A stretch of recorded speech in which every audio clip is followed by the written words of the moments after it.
Allah'ım benim bütün çabalarım boşa çıxır. Ben bu adamı bir türlü taxtalı köye yollayamıram. Az bu 9 canlıdır mı, bu pişikdi mi diye. Belə her gün höngür höngür gedib anasına ağlayan xanım kız böyün bağırsaq pişirir. Çünkü dedim ya gastritdən, ülserdən götürecek. Bağırsağıma qasladı. Ona 750 gram acı biber koydu. Oraya da getdi limondu mu, mandalinadı mı nedisi onu 4'e 5'e böldü koydu. Bu da turpdu mu, şalğamdı mı nedir mi onu yeke doğradı güzel koydu. Oradan sirvi biber aldı, elə suya soxdu, çıxartdı yeke belə başım yekelikdə koydu onu. Gözəl şala elini sildi.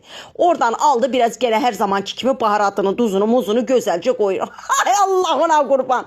Az şal deyir mən bağımsızlığımı ilan elədim. Yazıq. Kovayla aldı oradan uşağın kovasından salçayı koydu. Anar beri gözəlcə onu gözəl karıştırdı.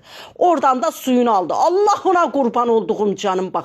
Nasıl önceden elini yıkadığı suyu koyurdu. Bak kendini nasıl bir adım öteye taşıdı. Ha? Ondan sonra onu da pul biberini de koydu. Güzel aldı oradan da bu ne de az pırasanın sapıdı mı değilsen o da. Zaten tahtayı da gören Allah değil. Ben bir kere daha nancarı göreceğim. Piloyunu aldı. Piloy da daş, kaya böyle başına vursan başın deliner. O kadar taş.